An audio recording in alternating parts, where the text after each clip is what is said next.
really happy to have this time one of my favorite journalists, Hamzah Yusuf. Not to be mistaken with the SNP Hamzah Yusuf. I know he probably gets that quite often. Um, and I just want to reflect on we're about 1 year since the last general election now. Um, and when people ask me about the Labour government and their record, etc., I tell them that I think their record has been a cruel record, and I think they've been quite a cruel government. What would you say about the last 365 days that they've had in power? I think it's been, to those who were critics of the Labour Party, to those who foresaw this, I don't think it's been particularly surprising. We've seen a few U-turns from Keir Starmer, but that's not because he's developed a spine. That's not because of politics rooted in compassion. It's just basically because he's been found wanting. So yeah, I think given how Keir Starmer's trajectory was and kind of the policies he laid out from the leadership campaign, well, post-leadership campaign really, because he pretended to be left-wing, but pretty much in opposition and throughout those first Tory years, and then in the run up to the election and post election, there were warnings. A lot of people, commentators, critics, were told to be quiet because the most important thing is to get the Conservatives out. But now that we've seen what's transpired, we've now seen a reversal of views from commentators and pundits that were suggesting that it's very important to get the Labour Party in, and it's been a continuation of the kind of Conservative playbook. There hasn't been anything. If you talk about the key concepts, the key pillars, you talk about wealth distribution, you talk about tackling child poverty, you talk about actual growth, you talk about a different economic prescription. None of that has been present. But they have a defence review, defence spending review, and there's I mean, what's that famous Tony Benn quote? There's always money to go to war, but never money to go to feed children, and that's basically been the story of the Labour Party. So it's not been particularly surprising for those of us who warned about this, but still very disappointing. Because as I said, the problems that we do have in this country are profound and deep seated, and they do need robust, radical policy programs. So we talked. I mean, I first met you a year ago. Actually, you interviewed me before, and we were talking about Palestine and the at that time it was a discussion about the conservative government's response. And I got told by so many people, just wait till Labour get in power. They'll be the party of compassion, and they'll do arms sales ban. And recent reports have come up basically saying even though the bans they did put in place were basically uh, not enforced properly. How do you reflect on their policy on Palestine? Do you think their shift in rhetoric has been enough, or do you think that a lack of substance has failed to come through with that? Well, they're still sending spy flights over. This has been documented well by actually Matt Kennard, co-founder of Declassified. So that's still happening. There's a recent. We're speaking today, 4th of June. That it was revealed. It's on the Labour Friends of Israel website, I think, but it's been revealed elsewhere that there was a Labour Friends of Israel delegation stood next to figures like Isaac Herzog, who was singled out by the International Court of Justice for his genocidal rhetoric, and that's who the Labour Party MPs, and Labour Friends of Israel are sending and sitting with. Um, Reports and recent investigations found that they're still providing supplies to Israel and arms, and in 3 months they surpassed what the Tories provided in military assistance and arms in 3 years. So Labour Party, this tide that people are saying has shifted hasn't one bit. They are still complicit. The blood of Palestinians is on the Labour Party's hands as much as it is on Israel's hands. And yeah, everybody keeps saying yeah, but they suspended partial arms sales and they've ramped up the rhetoric, etc. But they haven't really, and there hasn't been anything materially that's shifted. They talk about a few token gestures like sanctioning Israeli settlers or some settlers or particular politicians, but they're still happy to sit with the ambassador. They're still happy to have delegations to Israel. So the Labour Party has not done anything substantial, and continues to be an active participant in this genocide. Yeah, not only did they recently send a delegation out, they had an event where they stood next to the Israeli ambassador to the UK. She's a uniquely cruel individual. Um, so bad at press, she got kicked off duty because she just kept saying the quiet part out loud, right? Which is, we're here, we want to do ethnic cleansing, and we will get it done with or without your support. That's the message she's sending. And how do you respond to that? So I've got feedback from a number of people who've gone and met MPs who've said, look, the UK can't do anything. We're just passive, and unless America acts, uh, the UK government has no influence over Israel. But I guess it's about not just the UK as a solo country, but more looking at the collective action. If you're looking at people are talking about the recognition of a Palestinian state, talking across Europe now, more and more talks about even the Financial Times had an article just yesterday or the day before, which is centre right. It's been fairly pro Israel if in its coverage. It hasn't been too critical, and even it's got economists and economics commentators talking about the prospect of European sanctions and the best way to isolate and to show a level of accountability for Israel. So there is movement, there is a sense of momentum, and it's about joining in with that.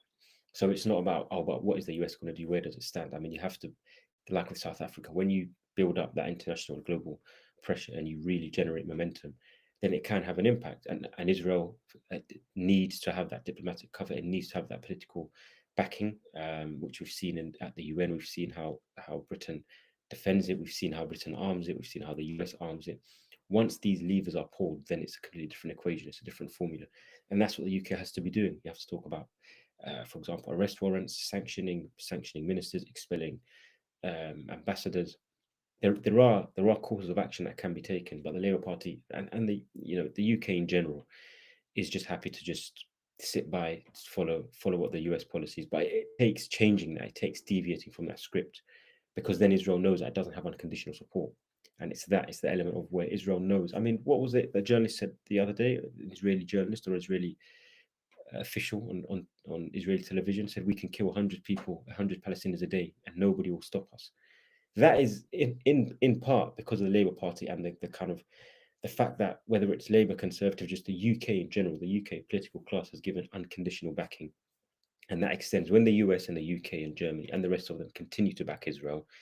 That's when you get that genocidal rhetoric, because they know that they have cover regardless. And just, I think it's really key. I think you've already mentioned McKennard's work on this, that the intelligence that the Israelis getting on mapping out Gaza is definitely coming from the UK in some aspect. A vast majority of the flights flown over Gaza in the last few months for military intelligence, I believe 60%, I could be wrong on that, do come from the UK, right? That's depressing. Like the fact that we know our taxpayer money, instead of going on eliminating the two-child benefit or going on, ensuring that pensioners have a appropriate winter fuel allowance, is going on assisting a genocidal nation, and that's something that we have to understand. But to bring it closer to home, I guess, to what many people in the UK are feeling, which is a real pinch on their pockets. The Labour government came in with a promise. Okay, they didn't really promise much on Gaza. I think we all knew that they would carry on supporting this genocidal government, but they did promise an economic change, right? They did, and it's in the name, the Labour Party. They come in to defend Labour and ordinary people, and instead, what we've seen is them um, cutting benefits that even the Conservative Party did not have the political capital or political desire to cut. How do you reflect on that, and do you see any end to that coming? Personally, no, just because I think the main staffers, the main people that are pulling the levers of the Labour Party are those who come from a kind of Blairite perspective, kind of very neoliberal.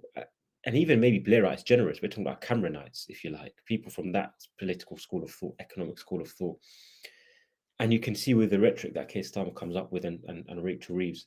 There was a notable clip, I think it was on one of the morning shows, where I think even it might have, or on a podcast, it might have been Ed Balls or George Osborne who were critical of the economic policy of the Labour Party, which says something. I mean, George Osborne is the most cruel chancellor we've ever had.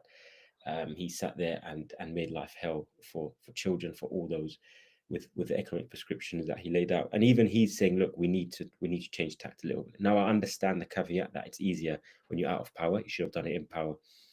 But the fact that there are critics of that nature of Keir Starmer's government and his economic policies, I think it is quite revealing. A lot. I think there can be something read into that. But on the whole, look, there are problems staring at the face of the Labour Party. And even if you talk about, if you want to look at the other aspect as well as the economic side, is the rise of reform. And Keir Starmer is adopting the same policy there, where there are problems staring at him, and rather than confront them, rather than be bold and tackle them head on, he's instead kind of levitating towards them and thinking, no, if I just kind of treat it with caution, it will be all right. And he's trying to mimic the talking points of the reform rather than say, look, separate himself from that, distance himself, and provide an alternative. That is what this country's needed, whether it's on refugees, whether it's on minorities, whether it's on Palestine, whether it's in economics, social policy. We need an alternative vision, an alternative playbook, an alternative recipe. And that hasn't been coming from Keir Starmer and the Labour Party. And it, as I said, it's not particularly surprising, but there's no harm in changing. If you opt for a particular prescription, a particular formula, and it doesn't work, you should be able to change your mind. You should change your mind and change direction.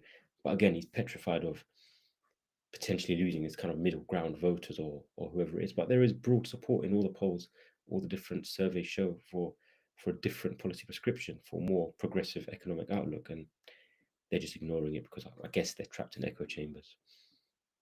Yeah, exactly. And the depressing thing is, as Labour shifts right economically, Reform are shifting left in the appropriate direction. I just saw today Zia Qasim, who is the chairman of Reform, uh, putting out this post on Kent Council and showing the disaster of private sector outsourcing. This is a debate that's not even had within the Conservative Labour Party. It's just accepted. Yeah, we're going to outsource our healthcare, like care of the elderly. And he showed that they charged 68,000 to for a person who had passed away, and the government had just carried on. The council had carried on giving money towards that individual, because the outsourced companies' profit is their motive. Their motive is not providing good healthcare. Their motive is not providing good service. Their motive is profit, and if they can get away with overworked civil servants being, having to rush through paperwork, then that's exactly what they'll do. And Reform have seen that shift. And how do you think that that's something that a new left wing formation, whether it be Zach Polanski and the Greens or a new party, will have to deal with a populist right wing party that now has adopted, you know, really populist left wing economic policies as well? I think the Green Party is an interesting one because that, I think, is a metaphor for where we're at. So there are some proponents of the Greens who say we've got four MPs now. Is it four? Yeah, four MPs. We've got four MPs, and we've built gradually, and now we should just continue to play it safe. There are others who are being more radical and saying, look, let's get, for example, someone like Zach Polanski, and let's challenge the traditional orthodoxy. Let's challenge the establishment. Let's challenge what is conventional politics. And I think that's where we're at. I think we've had decades of the same prescription, the same model, the same ideas. And I think on the whole, a lot of people who would otherwise be critical of policies like nationalization or even protecting NHS, other aspects of wealth tax, wealth redistribution. I think a lot more people are receptive to those policies now, and it's just about getting someone out there. We saw, I know he was character assassinated, but Jeremy Corbyn's policies were broadly supported by the public, but he was made to be an untenable individual. If you have somebody who the media treats as more palatable, then you will automatically notice that actually the policies that they're suggesting do have broad support. Now, that's obviously not to say Jeremy Corbyn wasn't palatable, but to the media, it was like, we can't have this person in. Whereas the way that it's framed, I think they deliberately make it that way because obviously the politicians and the media and all the rest of them, that is where wealth is concentrated. So they are not necessarily representing or bringing about accurately conveying what the public want. But as I said, the Green Party is an example because on Palestine they've shown they can be progressive. They're categorical. They break from conventional lines, and they're generating support as a result. But they don't get the airtime. Reform, who do that, who break away and go to the right, get lots of airtime, get a platform, and they get their views amplified. But the Greens are doing it in the opposite direction and are arguably having just as much, if not more, success. So I think that's a model that we do need to look at. The centre ground is no more. You can't stick to the same old status quo and the same mundane policies. You need radical change. The Green parties are offering that somewhat. And as I said, the Labour Party needs to take a leaf out of that book and reconsider entrenched mindsets and policies. Yeah, absolutely. And we've touched on it a few times. Uh, the kind of journalism we've seen in the last forget the last 18 months, probably like the last 10, 15, 20 years. I love to say, and I think James O'Brien's a perfect representation of this. My mom was like, "Oh, this James O'Brien guy, he's so good." I'm like, "This guy is awful." I'm trying to explain to her why. She doesn't get it, but as soon as there's no risk to their own wealth, they become very progressive, right? All of a sudden, these guys are for more taxation, they're for more government spend, and then as soon as there's someone who comes and offers it, then all of a sudden this guy's an anti-Semite or someone who opposes, and they're like, oh, Israel's awful. Now it's committing a genocide. But on October 10th, 12th, 15th, when everyone knew what was coming, they were like, oh no, you can't say this. Israel has a right to defend itself. And they're like they like to paint themselves as being on the right side of history. Um, but they cause more damage than than they cause benefit. Well, at least in my opinion as well. I know may have similar feelings on the Guardian, so I thought I'd let you expand on that. Yeah, it's so the Guardian embodies what is deemed acceptable thought in the UK. So as long as it's within the confines of the Guardian, as long as that level of you don't go beyond that, that's considered left wing. That's considered the limit as to what's acceptable in the UK. And as I said, there are you pointed to it. October 11 or October 12, there was unanimous coverage of the front pages of the newspapers, the Metro, the Telegraph, the Times, the Independent, and I think the Express all ran with a beheaded baby story.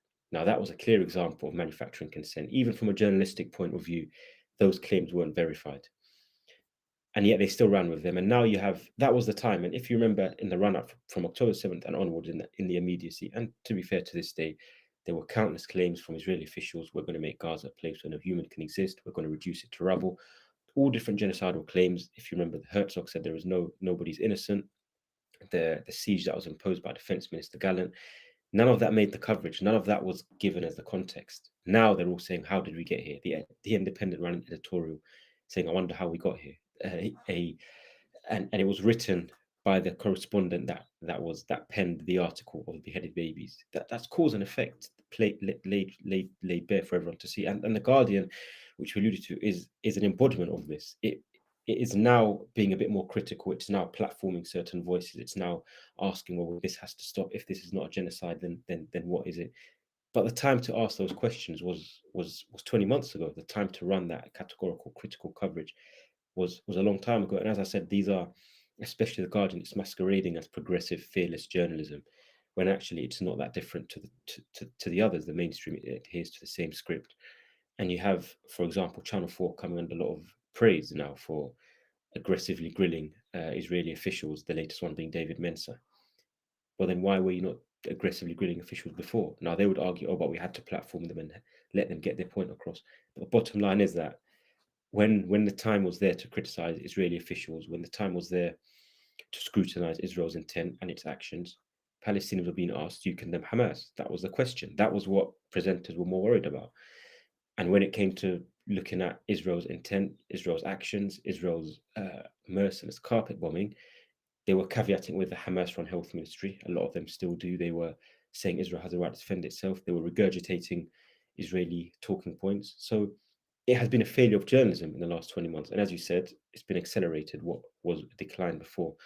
And that's why I'm not on board with this praise for this sort of awakening of the media and this sudden switch that they flicked collectively and become more critical. Because if you're able to do it now, then you're able to do it a long time ago. And that was a conscious choice that they made all along. Where now, if you were going to humanize the Palestinians now, you could have done it ages ago. And the fact that you didn't suggests you were making an active decision not to. And let's not forget that those journalists who did decide to ask tough questions were all removed from air. LBC, oh, sorry, I can't remember the Sangit presenter's Masker. name. Yeah. That's it. She was removed from air. Mehdi Hassan, who people do have some critiques of, but was removed from air. NBC. I'm sorry, Overnight, Sky News. MSNBC. Yeah, and Sky News. Yeah. So it's clear that there was an editorial line that was followed and as was expected. Um, and now it's for some reason I don't know what's happened in the last few weeks. There's been some kind of acceptance that okay, some things happened which has crossed the line. Even Piers Morgan, you know. and he still has not come to accept that his role in this was vital in maintaining hegemony and support for the Israeli state. He has cross-Atlantic viewership from the UK and the US. Most of his guests are from the US, and he maintained this, Duke and Tim Hamas. Duke became a meme at some point. Um, and yet still people watch him, and people are now applauding what? So this is actually a very interesting question, and probably the question I want to finish on. As we try to build a coalition to end these war crimes, how much do we um, encourage the support of people like Piers Morgan, holding them to account for the the vital role they played in enabling and justifying the start of the Israeli onslaught? So the thing is, a lot of people are saying, we have to be critical because when the tide turns, that's when action happens, and that's when you see consequences and accountability. But we also have to remember how we got here.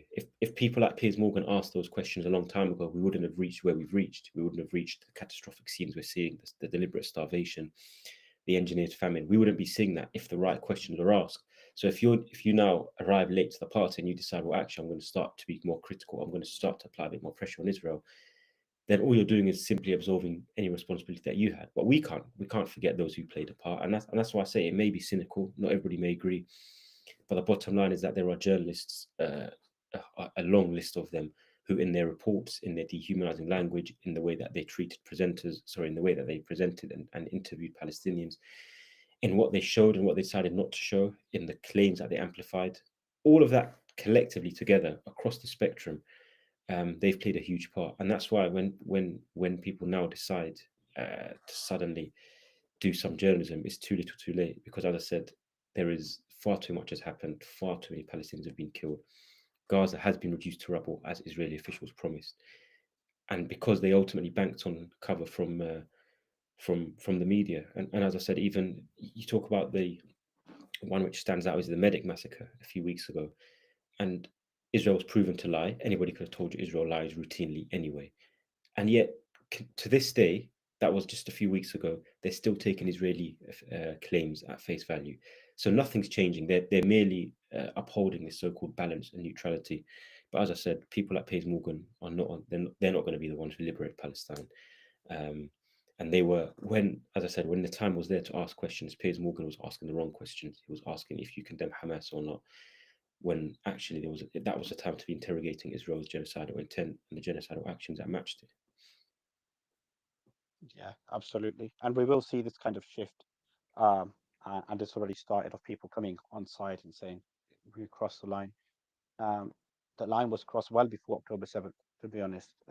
As far back as 2011, David Cameron acknowledged it was an open air prison, also known as basically a concentration camp. You can test it up any way you want. And the line was crossed in the 1940s with the Nakba, and the line has been crossed every few years since then. I mean, anyone who's been involved with Palestinian organizing for any section of their lives, we know every few years it's the same arguments you have to have again and again, and the same people who ended up on your side last time will go back to asking you the same questions that they shouldn't have been asking 4 years ago, 5 years ago. And there will be a situation, inshallah, this genocide will end in the next few months, but who knows? And in 5 years' time, 10 years' time, Israel will come again and blow up Gaza. um, and again, Piers Morgan's first question will be, do you condemn Hamas?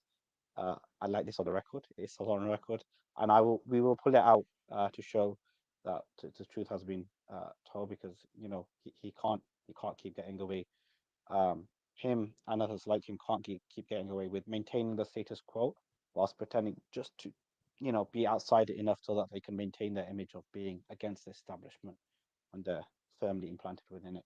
But Jazakallah khair for coming in, Hamza, and inshallah, we'll catch up soon. Appreciate you. Pleasure.